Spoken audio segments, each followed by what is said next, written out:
Welcome everyone, they call me IntroTechOut, and this video will hopefully be irrelevant in a couple years. At the release of this video we're pretty much half a year or less away from the announcement of the PlayStation 5, and rumors have it that the removal of loading screens is going to be one of the major selling points of that console, and the same counts for the next Xbox. Yes, consoles will finally have SSDs in them, which will greatly decrease loading times and bring all kinds of other benefits with it as well.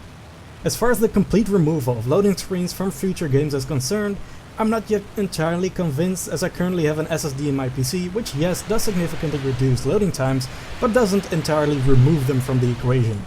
I guess I'm still a bit salty about the promises about the PS4, where Sony stated you would be able to play games while downloading.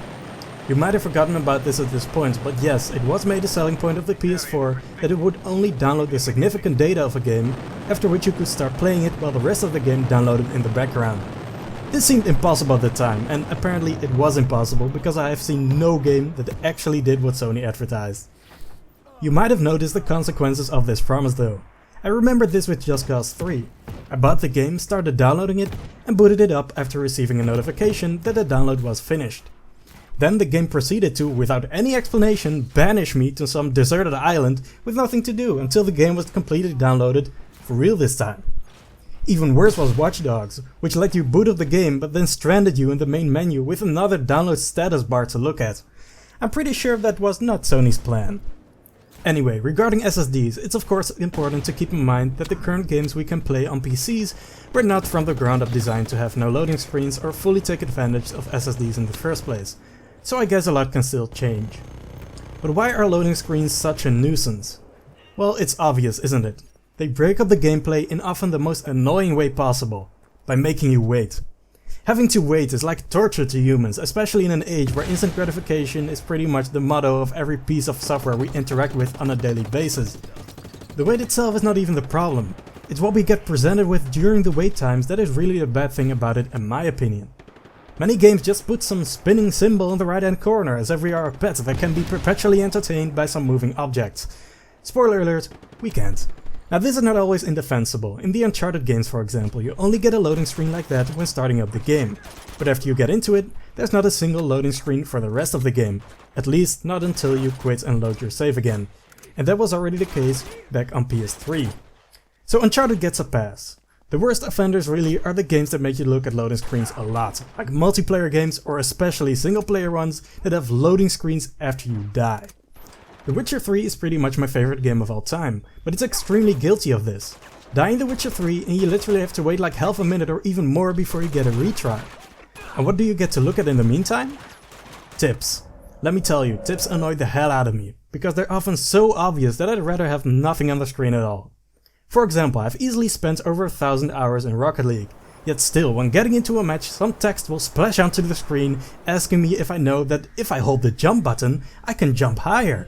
Or if I hit the ball with the underside of my car, the ball will not move as fast as when hitting it with the top side. It's like explaining to a chess professional that yes, the queen can move in any direction. If I recall correctly, God of War tried making tips more useful by tying the tips to the way you died. Like telling you how to dodge incoming attacks and that kind of stuff. It's a good idea, but in reality it's even more frustrating because if you die in a hack and slash or any action game for that matter, it's usually not because you didn't have enough knowledge about the gameplay mechanics. And that's really the crux of my problem with tips. Game mechanics are rarely difficult to understand.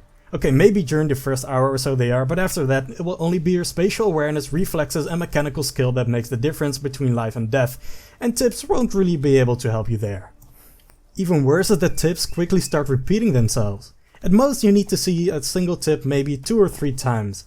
But it's not uncommon to see the same tip like 30 times if you play a game enough. Same problem with backgrounds. To keep you interested, games usually switch backgrounds during loading screens like 3 to 4 times. These backgrounds often consist of either screenshots or game art. Considering the significant amount of time it probably takes to create them, that's not really an efficient way to do loading screens. Yet somehow, almost every video game that has loading screens has tips displayed proudly on top of their repeating backgrounds. It genuinely baffles me sometimes. All these games with budgets of millions upon millions upon millions of dollars, these games that have stories so long and game worlds so detailed that it's a genuine miracle that you can play through them without running into a single game-breaking bug. These games with their beautiful cinematics, fantastic soundtracks and breathtaking animations. How is it even possible that they have such uninspired, boring loading screens? After all, when you die in a game, this can be a large source of frustration. The last thing you'd want to do to the player at that point is give them an empty screen and no distraction except for a condescending message that pretends like you're new to the game, right? But what would I want loading screens to look like in the future?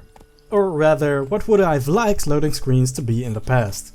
The most important thing is to make them more diverse. In the best case scenario, no loading screen would ever be the same. A good way to do this is to allow for interaction during the loading. With God of War, for example, wouldn't it be much better if upon death you got transported to some completely empty area with a couple enemies to try fight moves and combos on while the game loads in the background? This would give an immediate outlet for some of the frustration you might feel after dying, and it would be a nice way to practice some of your moves. Would this be hard to do?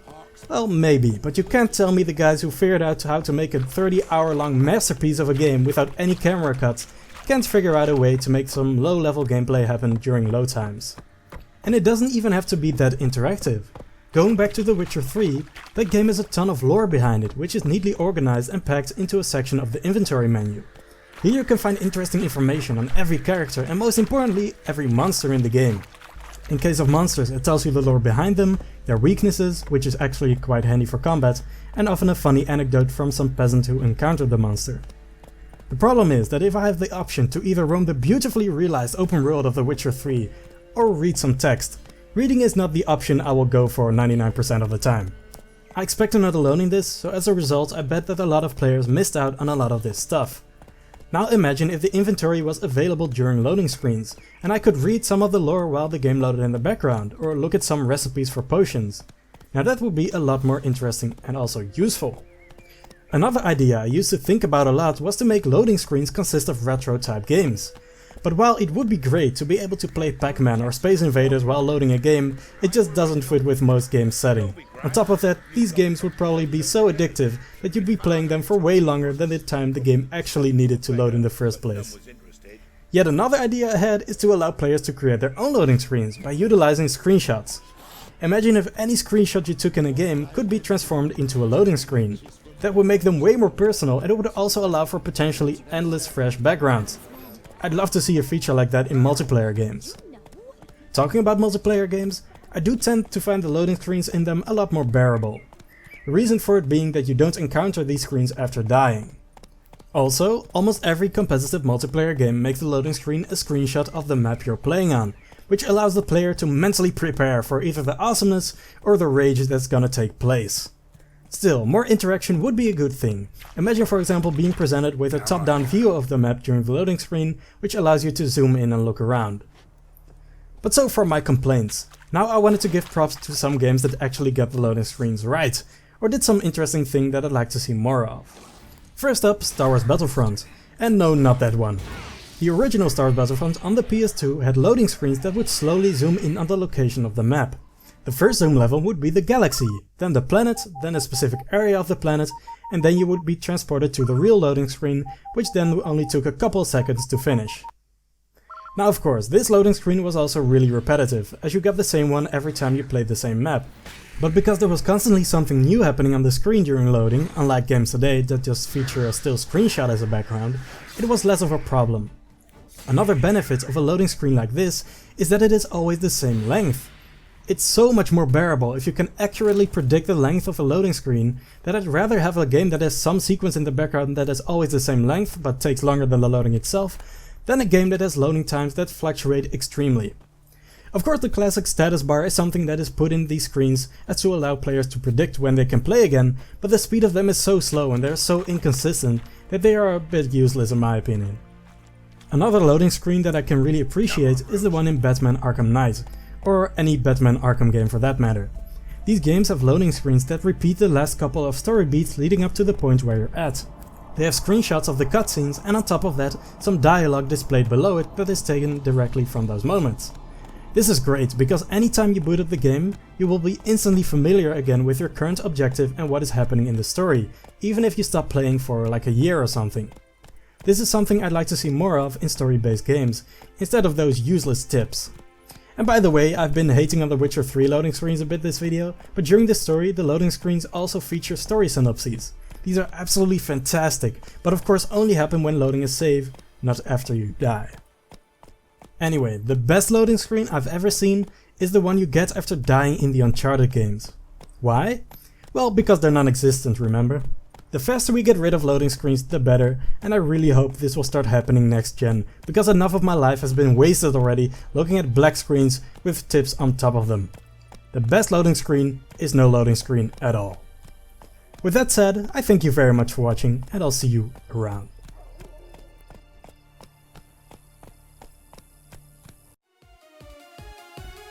Hey, what is that?